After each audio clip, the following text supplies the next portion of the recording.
Hello folks, it's May 11, 2019. I figured I would do some radiation experiments, but I looked over here and I saw my globe, which is normally going clockwise motion. Today has decided it's going to start doing, well, what you see here, it just keeps going back and forth. And instead of the continuous motion that it previously had went, maybe there's just something going on with the electromagnetic motor, but figured I'd point it out. Anyways, this is my sunroom and my setup with my solar panels, my hydroponic farm, my bucket of uranium, and Geiger counters here. Fish is helping out the hydroponic farm here. And here we go. Experiment number 1, testing out my Geiger counters with this bucket.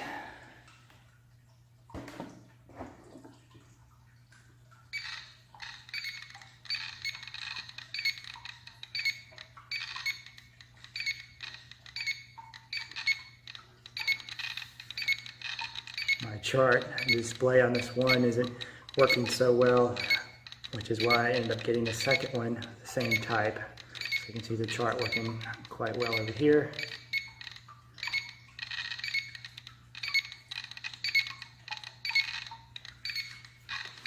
Perhaps I shouldn't have my head so close to that.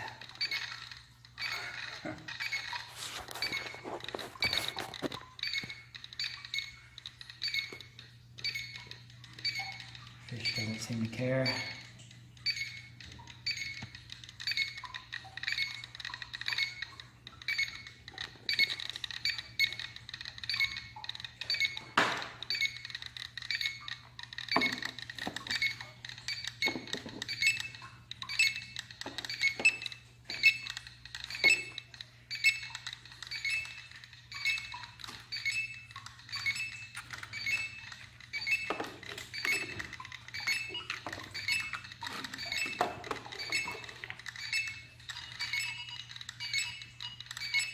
So we now have a medley of alarms going. Let's see how high we can get it to.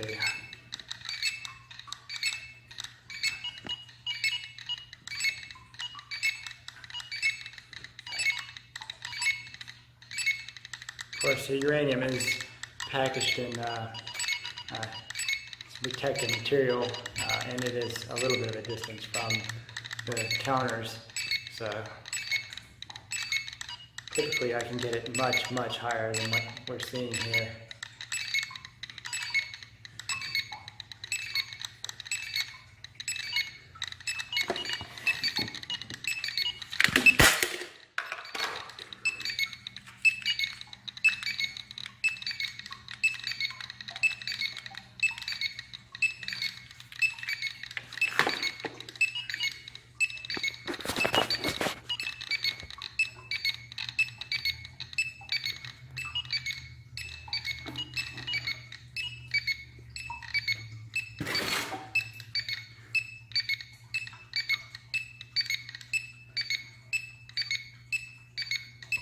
Clicks from in at the top left corner.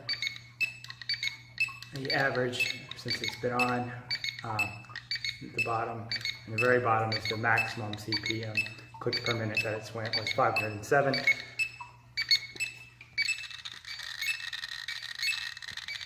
Put it in the bucket just for a second here. 1400, 1500, 1600. 17, 18, 19,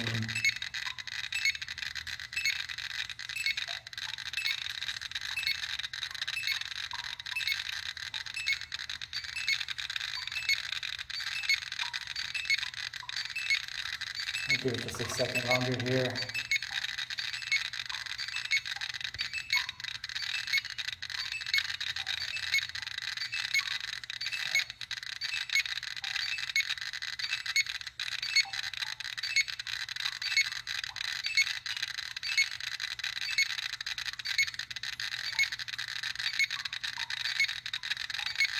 All right, get it out. So we ended up with 3,580, which is strange. I thought it was higher than that previous, but again, it is in some protective material. All right, next part. Okay, so I'm going to have it next to some sweet potatoes here. I've been trying to get sprout. We'll see what happens, if anything changes with these versus when it's a bit further away. And see if we can get any to sprout faster, or if it doesn't sprout at all. We'll see if anything changes. That's how you do it. And side experiment, see if it does anything with the solar panel output, input, or whatever. Probably nothing at all. I'm expecting no results with either of these experiments, but who knows. Also, I'm going to see whether or not there's any difference in the radon gas that's being emitted. So I have this detector, which I'm going to put in there as well, and the bag that it's in it's been sealed up for months, so I may unzip that bag and see if this changes at all after it's been in there for some length of time. So here we go. Okay, now as I walk through my radioactive basement, well, it's not exactly radioactive, but it had a slightly higher than normal radon readings, but not that high, not above the industry standard, which is 4.0. I'm not sure the exact measurement name, but 4.0 is what is the standard in the U.S., and 2.2 is or 2.1, I think, is what's standard in the rest of the world.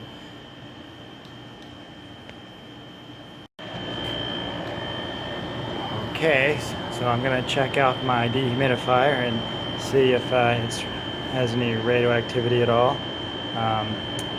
This thing is going up. 2.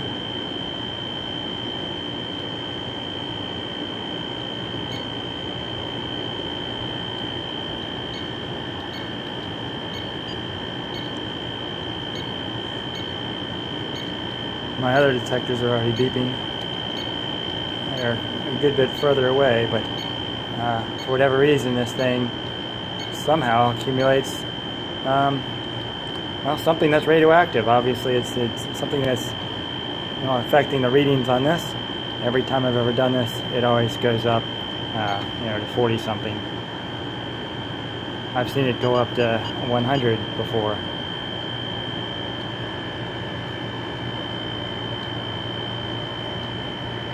Typical background radiation is at 20, just so you know. In this area, it's 20.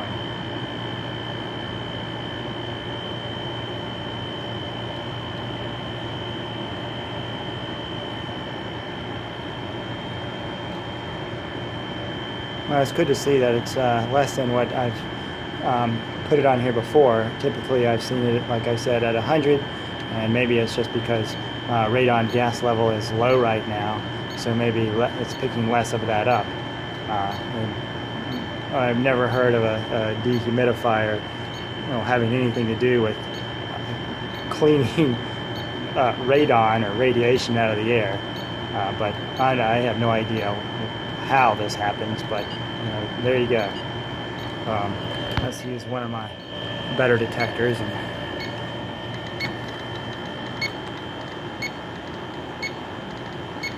So you see it was at 80 something, and now it's climbing.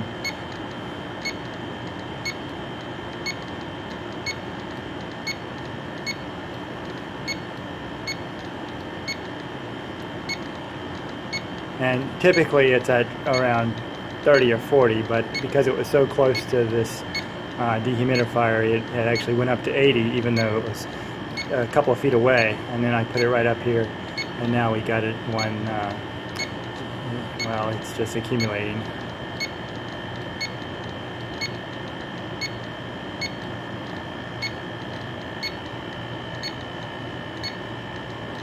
And this is the GMC 600 Plus. The prior counter that I was using was a Radix 1.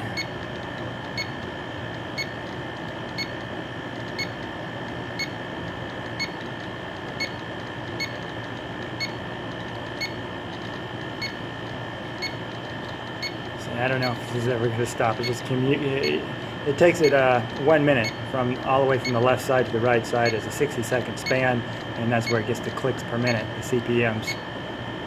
So it just averages those, and it says, well, this is what's displaying, 300 minutes, 300 this last minute.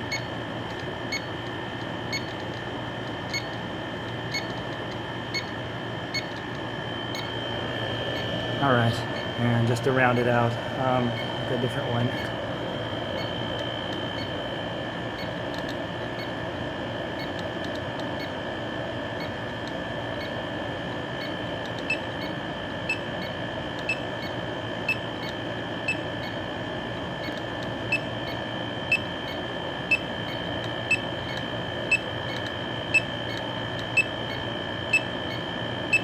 So with this Geiger counter, like the very first one, it averages a lot less than the one I just had up. The one that had the graph on it has a much better tube, so when it counts a much larger surface area, and that's why the number is much higher on that. But you know, this one still gives you an indication of when it's high, because if it's typically 20 and then it rises to where it's at now, you know there's obviously something very different in the environment.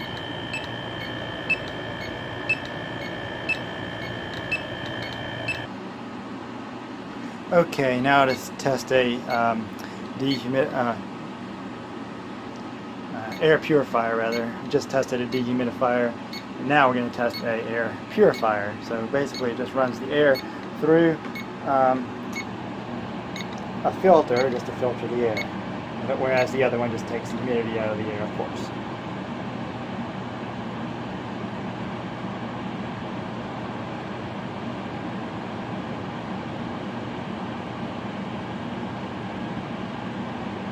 Well, the other one had been on for a length of time, and this one I just turned on, so I'm not sure if that's what's affecting it.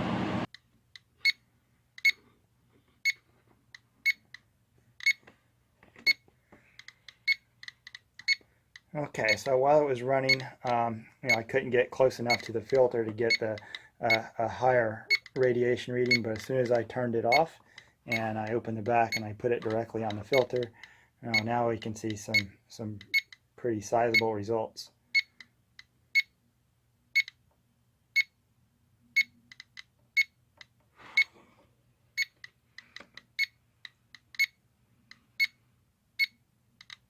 Very interesting.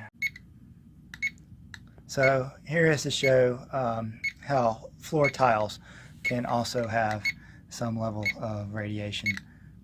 Mine are about, well, you see what you've got. It varies.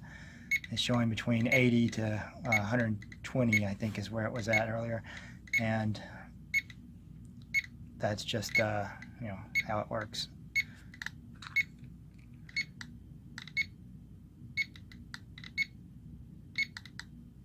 Yeah, okay, so the Radex 1 really isn't changing any, because it's typically around 20 just sitting there. Sometimes it goes as low as 10, but you know, this isn't too abnormal. This isn't changing a whole lot.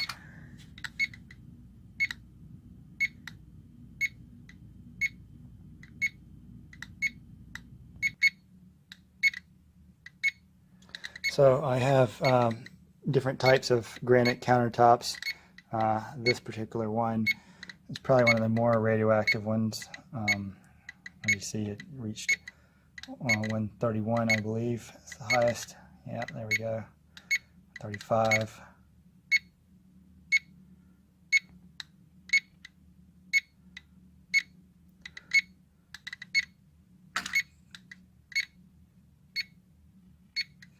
This, can't, yeah, okay, so 35. Yeah, as part, it's a little bit more than the blue pearl granite countertops I have in the kitchen and all the bathrooms, but it's still a bit high. Okay, outside you see the bricks now. Okay, so I have it just on the side of my house, and as we see, the bricks has went up to 92 rather at the bottom, where you can see the maximum clicks per minute, um, which is more than I was expecting. It's just a brick, but somehow it does have some radioactive components to it. Okay, so I just picked up a brick. I have a stack of them from when I bought the property. It was just sitting here, and this is showing, a good bit higher than the bricks that are on the house as far as levels of radiation. The man that lived here before, he lived over 100 years, 100 and something years old, and he wheeled off the property to his family, to the Salvation Army upon his death. But there are rocks, in the area that show some serious, well, not serious radiation. I mean, they say it's not that serious until it's, well, like we were showing at the beginning of the video, where it was, in the thousands. Whereas this is still interesting to me, to have rocks that, have this kind of radiation, because most rocks, if I put this on something else, it just goes down to, the normal background real quick, which might be maybe 50, but it's going to take a second for that chart, and once it gets the right side catches up to the left, the full 60-second averaging will show the top left number should go down.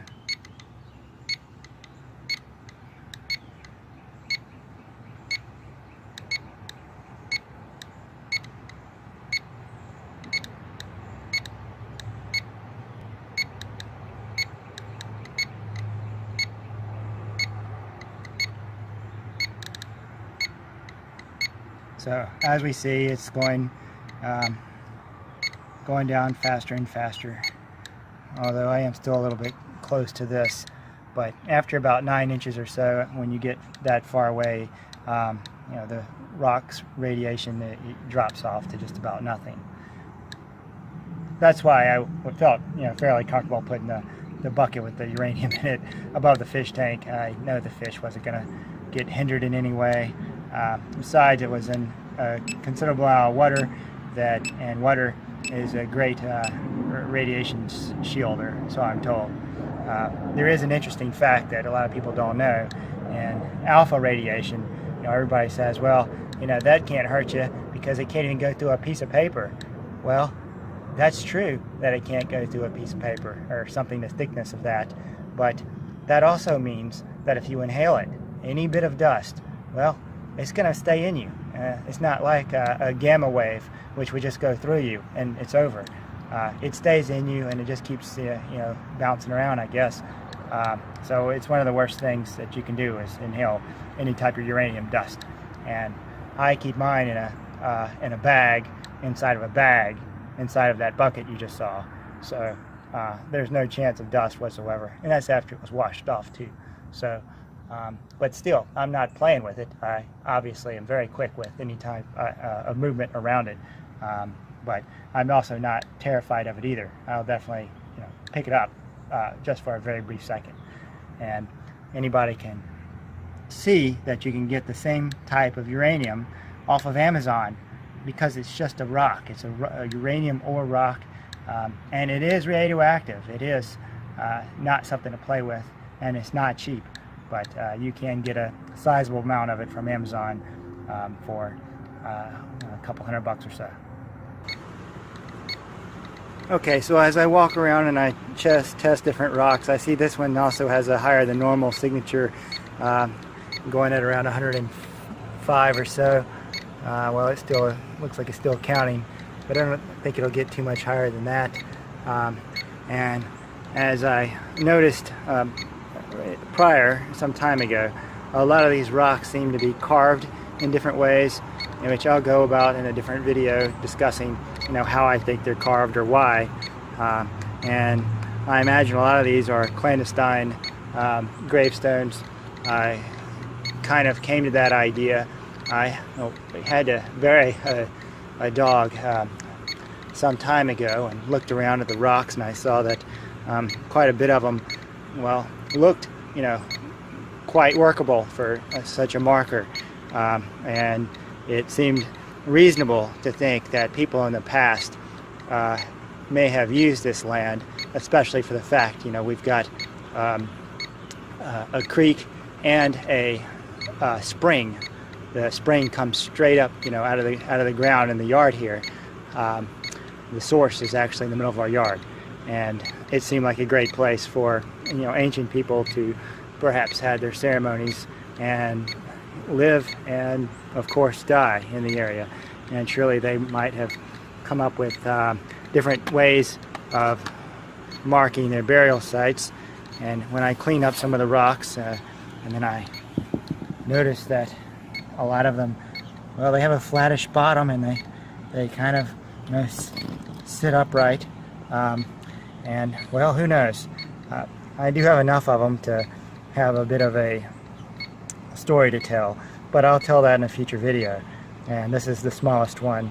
There's some very large ones, and I find it quite interesting that in later years this was a Civil War battleground, and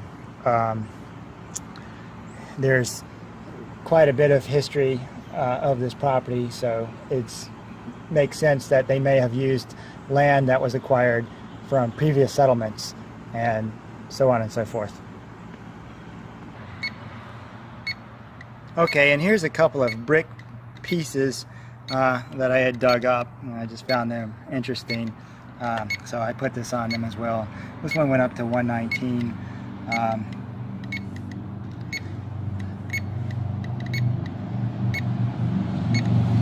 And every time I see this, it always reminds me of the divot that they found, at the Great Pyramid. Every time they talk about the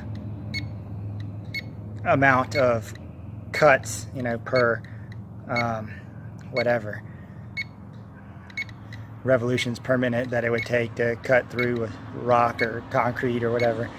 And now I know this was a modern drill, so I got another video I'll put about the Great Pyramid later, and just had that handy, so I figured I'd pick that up while this is still counting.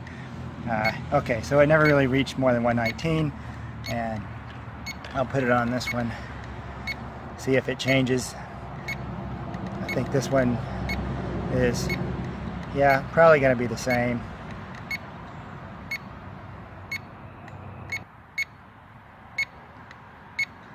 Well, to my surprise, after I let it run for a minute, it's actually reduced, and it still seems to be reducing. So this one seems to be of a slightly different material than whatever this one was, although they do look like they were made in similar fashion. This one just looks like it just blew up. Like this, that's why there's, this looks like a different type because it's got a bigger hole here. But again, this one also looks blown apart. Oh wow, so okay, so the lowest this went to is below the threshold that I have the alarm set. So this one isn't putting out nearly as much as this one over here.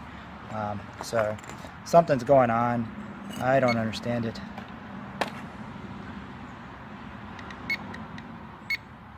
Yeah, it's clearly a difference in radioactivity. That's a weird looking brick. I guess these guys were made by hand, or some non-modern practice. I also dug up a couple that were the clay type of brick. I mean, that were just clay-fired brick. That I don't know if you call it brick. They were more like a patty, which was just hardened clay that had been fired, and that was at a totally different location than these, but still on the same property, just not the same places where these were dug up. But I feel like I might be going too much into what I'll be talking about later as far as the, well, I guess I can call them artifacts that I've been finding. Anyhow, moving along. Okay, and just to give a little bit of perspective, some balance to this, to show that not all rocks and everything has any level of radioactivity. I've got this one. I thought it was an interesting looking rock. I just picked it up, and it's showing 45. So we've got that, and then we have, how about this one? Let's see what we get with this one.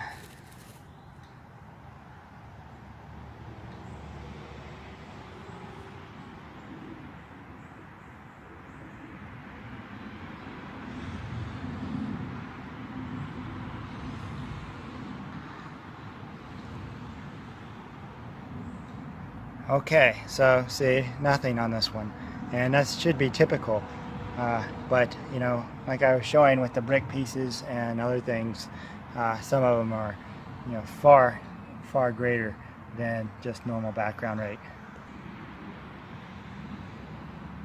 And there's this little one over here, which after I cleaned it up, you know, a lot of these were just covered in clay and dirt, you know, just buried. And I just tried to clean things up and see if they turn into anything, and well, you know, sometimes they do look like things. Let's see where this goes.